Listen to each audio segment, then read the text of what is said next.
Oh, thank you everyone for tuning in. It's Collins a job as usual. Real life experiences. And today we're just so privileged to have a little advancement. Bear with us for the delays. But we are so happy and so grateful for this opportunity to have one of the best experiences, experts to talk to us about street children. Life on the streets, how we can support, and a role that we can play to have an end, or an aspect that we really didn't know about, why we are having a rampant growth. But before that, I'll have him introduce himself. Thank you for coming. Our audience would really love to know who is the doctor, the teacher, the guest in the house today. Thank you. I really appreciate. My name is Malex Mwenami. Trained as a teacher, a psychologist, an author as well, and a mental health professional. Mental health professional. Thank you so much once again. I really appreciate it. Thank you so much for allowing to be here with us. Thank you as well. Yes, we've had a lot of concerns about street children. A lot of concerns, mostly in the late days. But now I bring this to you. What do you think is pushing the kids on the streets? Is it because of the poverty? Is there anything beyond poverty that someone should know as a parent? How they maybe can try to bear with their children? How they can try to be a little lenient? Are the leaders themselves? And probably the kids themselves, something they can try to know, or that we can remind them as we try to want to bring this to an end. Well, I think there are different ways to look at it. Yes. We can say there is the parenting issue, but it's not the entirely the problem. And in an African setup, poverty has predominantly been the major factor to some of this. Because even the parenting problem at home was a result of the poverty contributing largely to the kids running away from home, because some of them cannot get enough, some of them cannot follow rules set by parents who themselves are also trying their best, but sometimes their best is not necessarily enough. Some rules are so hard. Sometimes they're hard, but we think they're hard Yeah. because the parents themselves are learning how to become a parent. They're only doing what they saw being done, because none is an expert. Up until you've raised a child to 40 years, now I know how to be a parent, and then I can come back and begin afresh, so I know what the pathway is. So some are learning on the way, and as they learn, they may not have figured it out. So the moment sometimes you try to point out some of the concerns, some of the issues the children are dealing with, the parent becomes defensive, because none of us would openly admit to me not knowing how to do what I need to do, yet it's my responsibility too. And now we are getting a very big challenge here, and that's why I would encourage us, try to bring close every parent, every aspiring parent. You have plans of starting to parent, because according to what I'm trying to understand, you can only graduate when you have nurtured this kid until when they are no more. Yeah, that would be the most effective way Yes. for us to. Any experiment is based off of the result. The observation is after the experiment is complete. Yes. So I have 2 kids. One is maybe 20, another one is 5. The fact that I've raised 1 to 20 years does not guarantee that I know how to effectively raise a child, because children have different temperaments. And then Exactly. So the first child has a different experience, the expectations on them. The second child, if you have 3, it's entirely different, because each of these children have different understanding of what we the have parents are. sanguines, we have melancholics. Now there is the temperaments. Exactly. So if as a parent you know your temperament, the pair of temperaments you have, and your partner, it becomes easier for you to know the one that your child has. Is it a phlegmatic? Is it a sanguine? Is it a melancholy? Is it choleric? Now this is the doctor side. Bear with me, this is the doctor side trying to talk to us. When do you ever take time to want to know what is your child's temperament? When do you ever try to want to know your own temperament? Because some people don't even know what their temperaments are, by the way. Yes. Exactly. So if you understand your own temperament, because as we know from psychology, we know that your temperament is one, the psychological and default nervous system template. you have no control over it. That is what you're born with, Yes. right? So what you respond to without question, without thinking. Uh, Daniel Goleman writes in Emotional Intelligence, he says there's the thinking brain and the feeling brain. Yeah.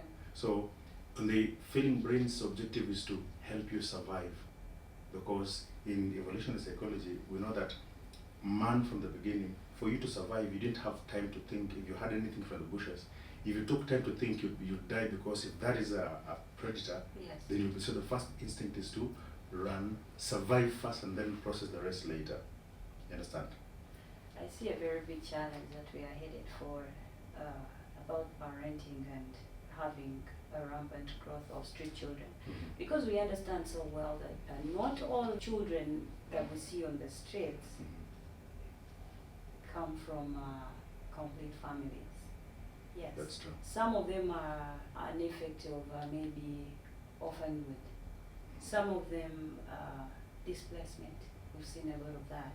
Some of them are actually from the streets themselves. Their mother is from the street, their father is from the street.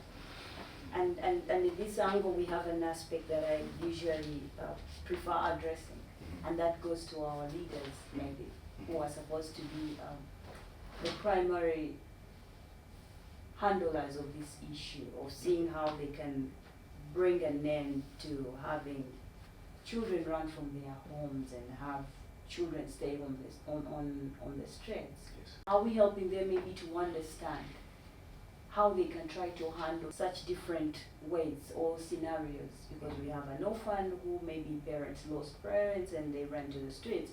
We have one because they were maybe misplaced. We have those who have parents who are kind of disabled. Maybe they are blind and they don't see. Some of them it's because of poverty.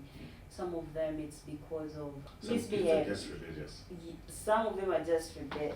Not so much. That one is, I wouldn't want to take that, because still as a child, it has somewhere that it comes from. That if we try to work on that, it becomes a little easier. That is very true. And actually, the child being rebellious is as a result of the parent feeling threatened by a trait in the child that they themselves cannot acknowledge, right? So the fact that the child questions your authority becomes you trying to show them who is in charge, and them trying to figure out they don't know any better, they don't know anything other than being a child. So there's a world in which the child lives, which is them knowing this is my parent who ought to know everything. So sometimes the question they're asking you, you do not know the answer to, and you are raised in a time where you were never supposed to ask questions. You follow instructions without casting any doubts and stuff like that. So when it comes to the leaders, sometimes we put the burden on the leadership without understanding that we are part of that leadership. So the time within which the leader is in office, whichever position it is that we look at, Yes. let's look at maybe the member of parliament, let's look at the governor, let's look at the senator, or even the president. Yes, please. So if we look at the individual, then it becomes difficult for us to solve the problem wholeheartedly. Maybe we look at the office. Let's look at the office, Yes. for example, Yes. right? So what is the long-term solution that we want to ensure that runs or gets to solve the street families problem? What is the long-term solution? Because if we put the burden on the leaders to solve it without knowing that this leader is part of us as a community, then we will not all of us come together to help them come up with a solution. So for example, which kids can we trace back to which homes they come from? And then how can we help this family take care of these children? Because maybe they come from a home where the parents have died, but then the brother or the sister or whoever it is that has remained Yes. has like 4 or 5 other kids. So this one, integration to that family as well becomes an additional That's burden. very hard, yes. And psychologically, self-preservation dictates that you protect your own, Of you course. ensure that yours survives first. So from Priority starts showing up. Exactly. Who is the priority and what? exactly. And So the conflict arises. on the government, I would say that as a community, we first of all find out which policies can we help the government come up with, which legislations can we propose to help them reintegrate the street families back. Is it into the communities? Can we have government set up land somewhere to have schools, to have centers, to have homes. I'm going to get there. Some of these street kids have been taken off the streets, and when we talk about street kids, by the way, it's a worldwide challenge that Sure.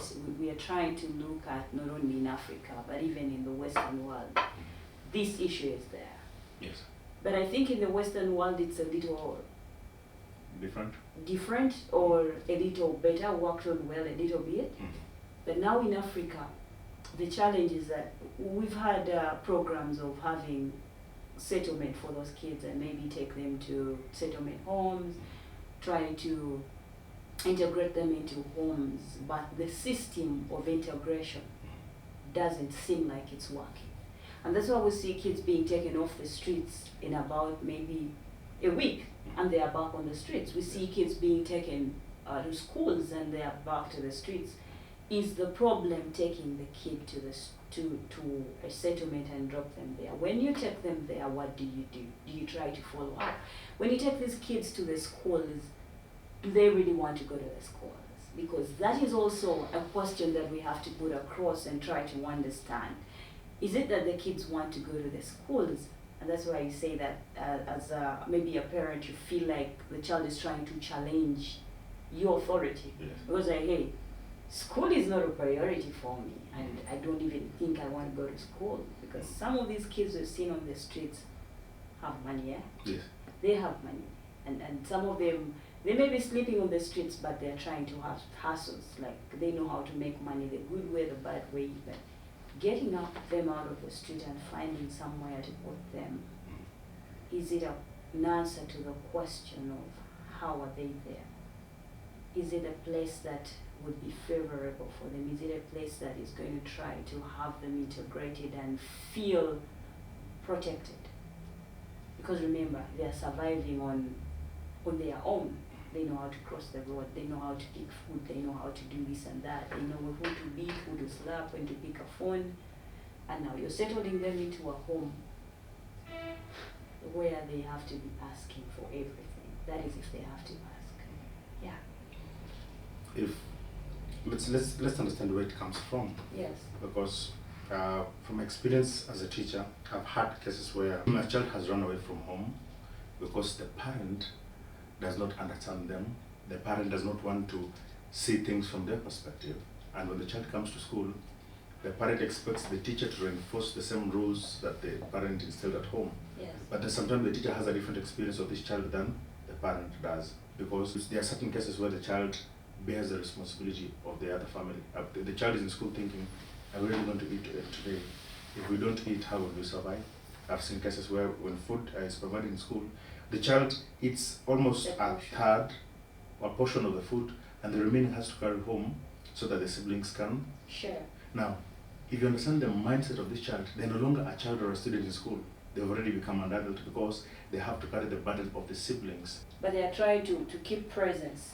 Exactly. Wow. So now, you as a teacher, you expect them, number one, to be in school performing, doing their best, yet where they are at, where their mindset is, they're trying to understand, if today we don't eat in school, it means my siblings are not going to eat at home. So what am I going to do if today's food is not served? So they'll find a way to sneak from school, go find a way to get food so that at least I go back home with something my sisters get to eat. Wow. So now, this is the psychology of this particular child. From where I'm sitting as a teacher, this is a child. From where the parent is, this is a child.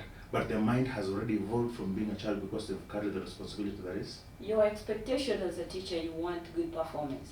That is all I need. Expectation from a parent, they want good performance and they want to see their child progress to Yes. another class, Yes. maybe to another term with good grades. And anything else, Anything other than that, no business. the approach is discipline, and the harshest possible discipline, ensure that the Wow. child adheres. Because that is the only thing, as an African parent, I know I should. African parent, Yeah. I love that. That is what I was served, and it worked. So it should be able to work for them. But So you if know, they're not in school, the times have changed. the times have changed. That is true. Yes. People do not change. The reality, the dynamics of what a family is, what a community is, what builds a society, they've not necessarily changed, because we are primal human beings. We try to protect our own. We try to ensure the survival of our offspring. So I survived because my parents instilled these principles, raised me in this atmosphere, which means I have a template of what made me thrive to where I am. So how do I ensure that my child makes it to the next level? I use the very template that was served to me by my parents. Because right now, in that very scenario, I am just looking at an adult in the making. Yes. Who is thinking on how to find everything that the family needs to survive. So they are becoming a young parent, made by the circumstances around them. But again, you're expecting them to perform so well.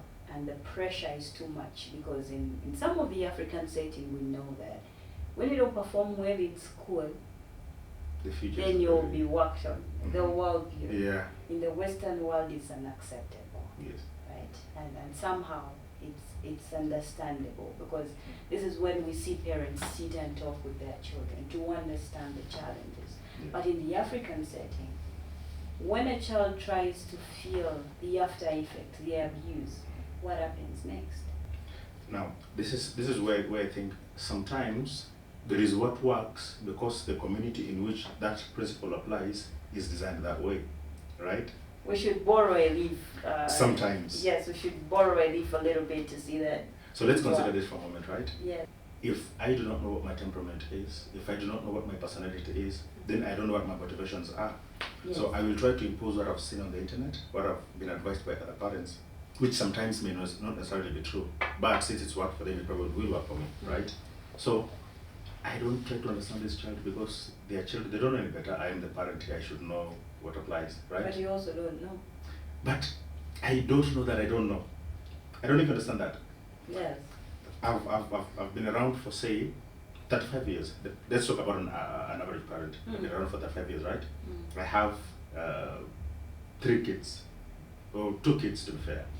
If at 35 I have 2 kids, this is a 7-year-old and 11-year-old. What do they know? I have enough years of experience. And you have 2 kids, and out of the 2, you have one you got at 17. And Exactly. it qualifies you so much to be a very correct and untouchable parent. There's nothing they can tell me other than Oh the my fact that they should God. listen. So now let's understand also, there's the dynamic of these 2 individuals who have children. Yes. They didn't come together because they wanted to get married. Each of them has individual interests, which also plays into the psychology of what the child becomes. So I fell in love with this guy. He's just what I wanted, or he reflected what the next stage is based on the family that I was raised. So this guy is exactly what I need for a father. But this was a good boyfriend. He's not a good father. All he could be was a boyfriend. Some of them want to have the beauty, like this person will make a good composition, and outcome of my child. The appearance is now what we are looking at. In fact, sometimes that is the most negative outcome, because this guy would give me very good kids, or this lady is very intelligent. We understand the psychology. Women intellect, men provide the physique, and they provide the nature of what the child becomes, right? So this woman would give me very intelligent kids. But I don't have the understanding, I don't have the patience, I don't have the exposure to be able to process what this child can become, right? So I'm struggling knowing myself. So I'm not sure if I'm ready to get into that, and that is a negative reflection. Yeah. I don't know what it is like to become a parent, but I just want to become a parent. So when and where should the parents go to know who they are? Because still I'm finding it like you have to get to a level of knowing them, knowing who you are, before you start getting into the business of manufacturing kids. You have to know who you are. What is your match? Let's talk about the fact that Yes. there are certain things my parents didn't know, right? But they tried to pass it to me. They didn't know that they didn't know, so they gave me what they could. So based on where I am and the information that I have, I acknowledge that I probably have wrong information. Yes. So let me try to find what applies to me. What are my motivations? What are some of the darker impulses I'm trying to work on or rationalize based on the trauma that I bear from the family I was raised into? Okay? So now I understand myself enough to know that if, as a choleric, if I get a melancholic woman or a lady, and the dominant trait is all out melancholy, it's going to be tough in this Total environment, mess. right? Yeah. But if it, as a choleric, if I get a phlegmatic, it's going to be heaven, because the calm demeanor, the nature appreciates and is ready to be led by the choleric, right? Yeah. The reflective melancholy and the quiet, the processing, the more detailed, focused melancholy is able to go and understand, pinpoint stress. They have history, they have memory, they know, they can trace back to what you said when you said. Yeah. And they can easily interact with what? A sanguine. Because the sanguine is all out energy, vibes, good Everywhere. times, and it's short-lived. Yeah. But the melancholy is long-lived, it's focused, the objective is long-term, right? So, of the 4 temperaments, for example, the choleric and the melancholy, the objective is to meet a certain outcome. Yes. All these other people are a blur. The phlegmatic and the sanguine, the objective is to interact with people, have a good time. The relationship is more important than the mission. That is for these 2 temperaments. That's how we end up having a lot of issues. But I don't know how we are yet to address that for, they call them the Gen Z parents. Are they the Gen Z parents, or Gen Zs are... Gen Zs are not yet there, or they are in the making, or they are coming up? The Gen Zs are individuals born between 1997 Yes. and 2012, is it? They're about how old by now? From 97, should be 20 20. something. But we have some parents, of course. We have some who have given birth at a very tender age. So we still have them in parent trying to be in the making, trying to get in there. About 25, 26, I guess. Yes, we have some of them who are there. Mhm. And because we are just trying to impact this generation and the generation to come, Yes. this is to the parents. We're trying to bridge, we're trying to put a gap between the children on the streets and those who may come. So that block may be so strong and firm that we never have our kids cross back. We never have our kids cross to this life. And then that is for the parents. And now to the leadership to help us have the kids come off the streets. Because I think they stand in a very, very better position to do that. How they can support, to put structures that can try to help. How we can see life as more valuable than that. Because just imagine walking down the street and someone you're seeing there, maybe your relative, maybe your niece. Sure. Some of them are living in, like, maybe your daughter. We have men who have kids and they don't even know that this is my kid, and they may be your own kid. Sure. I mean, we may find someone being beat on the roadside and that's your own blood, yeah? You don't know. But we only have to be human, Yes. to be mindful and to try and work on this. The leaders have to be us, but sometimes it has to get to another level that calls for higher authorities to try and address this issue. We understand that any leadership Yeah. is a reflection of the people, right? Whether we would like to admit or not, Yeah. any leadership is a reflection of the people that are governed by it, because we choose our very best to represent us. Yeah. So sometimes our very best may get it wrong. So the best way to do it is not necessarily to address it from the government level, but the government can fund, finance, and provide avenues at the local level. For example, we have churches which are very receptive to these street families. We've seen churches that are very, very welcoming of the street families. And they know there's a child here, there's a child. Some have sponsored kids, Yes. right? That is churches. We have community schools Yeah. that are really trying their best. And if there's an avenue that the government can channel through these institutions, then get the street families, not necessarily 100%, but every bit that is gotten off the street Yeah. from every place, at least to a certain level, reduces the weight of the street Pressure, families, right? Mhm. So even the insecurity issue, because sometimes the street kids have had to resort to crime for them to survive, because it's not as... High crime is happening Right. because of those kids. So that would be a way to solve the crime issue as well. And some of them outgrow being kids and they become they become adults on the street. Adults on the streets, and then they become criminals. And then Exactly. before you know, I mean, it's coming back to our doorsteps.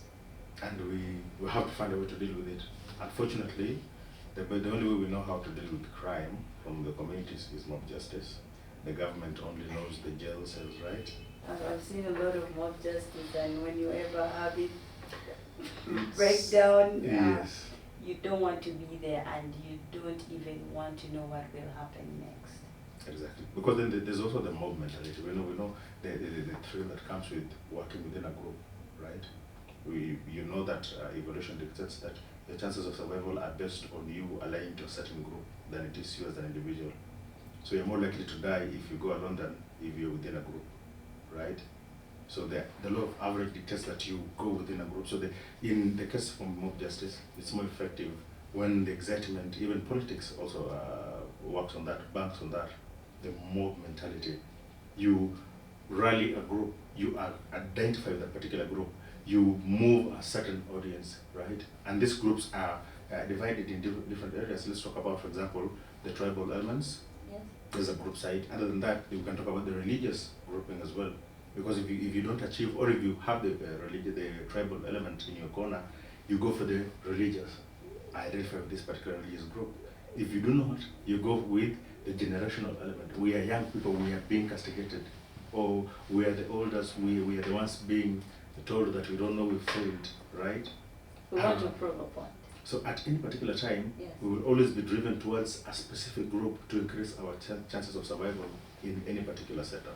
Doctor, I have a concern about bringing an end to street children Yes. or street family, Yes. because it has a lot. It entails a lot. We have babies up to even seniors Yes. out of retirement.